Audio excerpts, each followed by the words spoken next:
wake up. Bakolera ka wake up. Akabuzanga gundi. Yes. Okabuzanga musase mwange. Era doctor testimony agiwa. Yatandise ku lugendo lwange lw'okubanga nsala weight. Yangambye Judy ogezze nnyo. Njagala osale weight. Era mukama wange results ojja kuboziraba. Kakati mwe era abagala okusala weight. Muntu nulire natandise mpola mpola.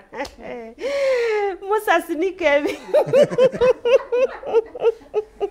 Wamba tugenda ku Kenzo, tugenda ku bride and groom. So tuwaenda za gundi Edisa Musuza kubanga bale bamutubanja kakati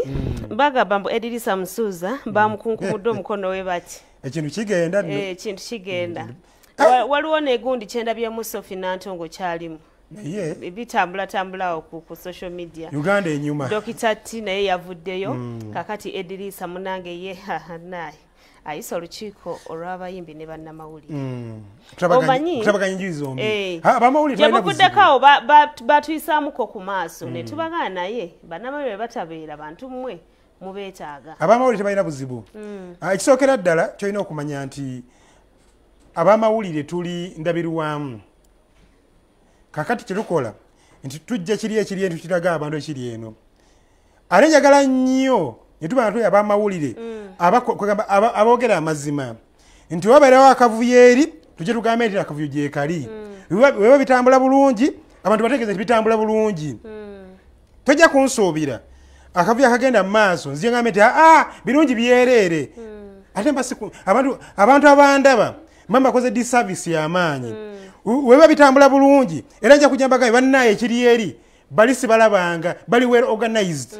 so ekibadde babadde n'okwerumaluma abayimbi bennyini nyini okwe batandika ekintu kino ekya federation mwademokisi kumugwa kw'amaanyi nnyo agaliwo essaawa zino kabwejungira nanyini kubatuma nti mwetereeze yagenze okulaba nga bongera kweyuzayuza n'asooka n'abaga nti mumanyi musooka ate mukole ki muddeyo gye mwatandikira era ekiriwo we banaalema okwetereeza okukola federation eyawamu agali mu kubo galaga nti bagenda kuddamu enkola eri enkadde kale nga bayita waragadi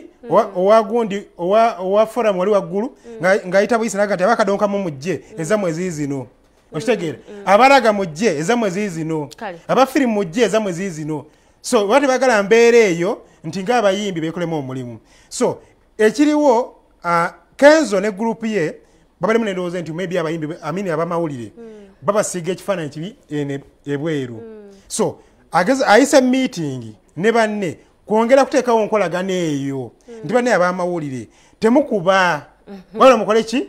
mutereeze nze kyembasaba kiri kimu beetereeze naffe tujja tutereeza otherwise tujja kulaga ekifaananyi ekiri eri nga wekiri wekina kitambula bulungi tujja gamba abantu bitambula bulungi wekiri simple as that naye Hildaman abakuludde oluvuganya gavumenti onfuna bulungi kakati ebintu ebisere bisinga asaba mujjawe ekyokulya naye ate akimusaba oluusi olumu kifuba olumu ki ffe ne tusalawo nti nga bwe tutali ffe tuli ba politician ate ffe bannannyini mulimu katujje tutambule nga tulaga nti ffe tulina buzibu nammwe wabula mutuwe copyright ya oba okitegeera kakati ye mwangu nnyo okujja n'atwegattako ne tutambulirwamu naye ate ffe sikusituka ne tugenda gyali ne tumudde emabega kuba ye ate ava ku ludda luvuganya ki gavumenti ate gye tulina okusaba ebyaffe omanyi tulina okubeera real oba okitegeera yesebo era ndowooza naawe kimanyi bulungi nti nyina committee kati siri kinnumba nyina committees and members so but tugenda kukomawa nga buli omu aggulawo ebibiina nezimu ku associations ezitambula mu maaso their ghost associations teziriyo mu byaddala gye bazigulawo olw'okuba baali bamanyi bino byakusika kasente nga bagendanga eggulu but bino si byebiri there is totally different ebyabanga eyo byali birala n'ebyawano birala ebyawano bya ddala byakusitreamlininga music industry kugizimba kwa abaana n'abazzukulu biri byali byakusikayo kantu kakudduka so kyova olaba tuziveetinga era abamu kubawulira baleekaana eyo twabagamba bisaanizo ki kamemba bo baliwa ebiseera ebisinga muudu mwoba yeraga kikyoli emotions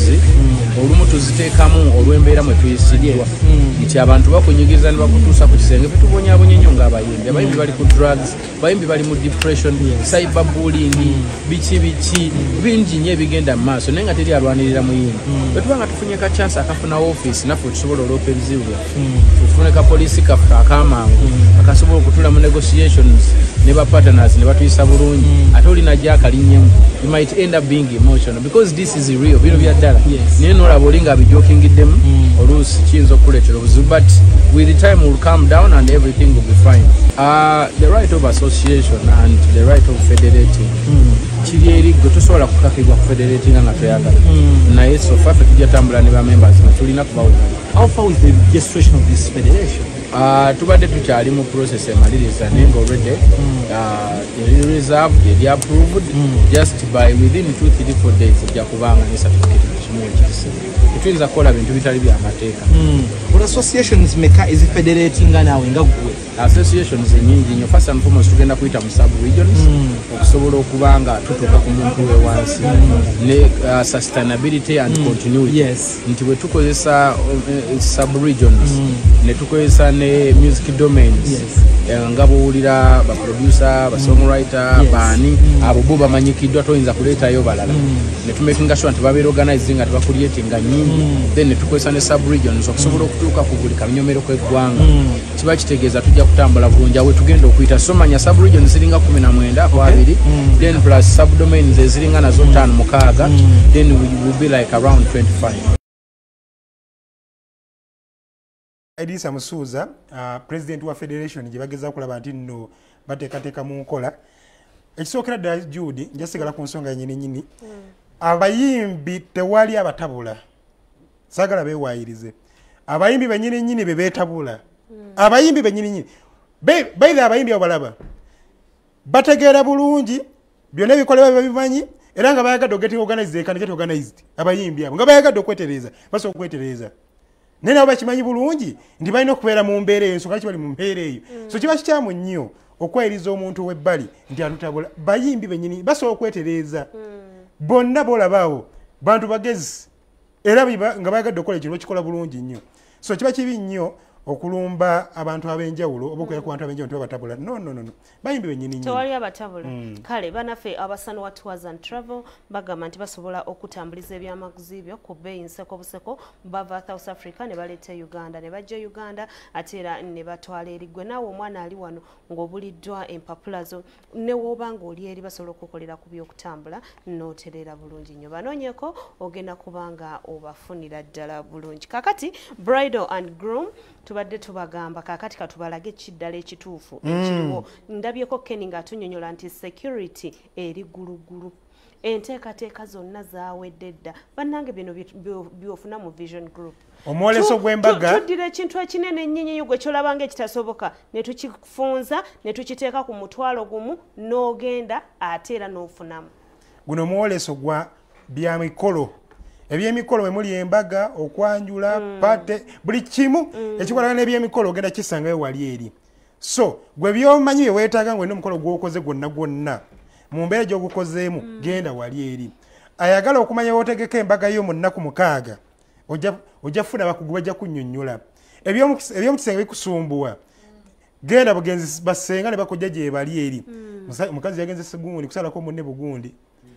ngebibutabula bintu bitono nnyo Judy abantu simayina kumanya n'ogenda okuva ali mwoleso nga stress oyo akwetimye n'enakuweddeko era kakati tetwakomyawo ne tukuleetera munange omu ku bakyala abawangalidde mu bufumbo bwabwe kyemumanyiko byonna bikole naye wokwatira ku mwami we bwoti bwe papa ngakuba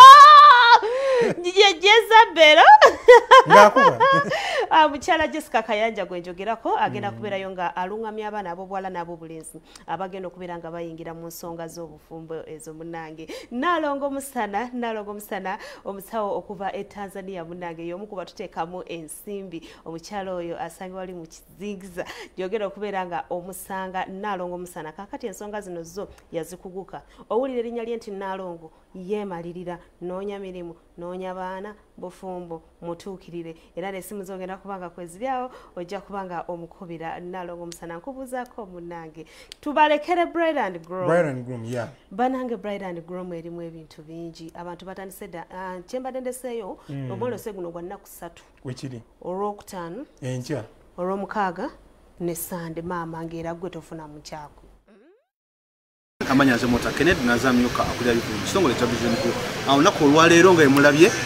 tubadde wano kuwuma n'emikwano gyaffe aba security aba Uganda Police wamu ne counter terrorism nga tugezaako okwekenneenya ekifo tumakinga sure nti gwe munatuukira okujja ku lunaku olwokutaano awamma gwe ensonga z'ebyokwerinda ziri gulugulu era njagala okubakakasa nti nno ensonga ezo eza security nga mugenda okuziraba oba muzirabye zigenda kubeera malidaadi sana nnyo mu ngeri eyo enteekateeka zonna oyinza ogamba ziwedde bannaffe abagenda okuba nga boolesa ebintu bino bamaze dde okuba nga basetinga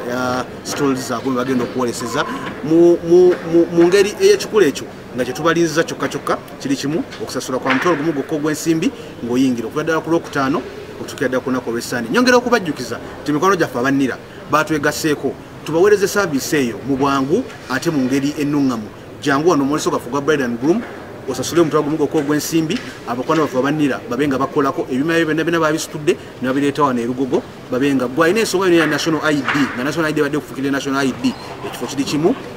Wuma Multipurpose Hall mu mwoleso gwaffe ogwa Bride and Groom Expo. Nze Christian Balaba, Managing Security Company ya Vision Group. Tubaddewo ne DPC wa Jinja Road Police Division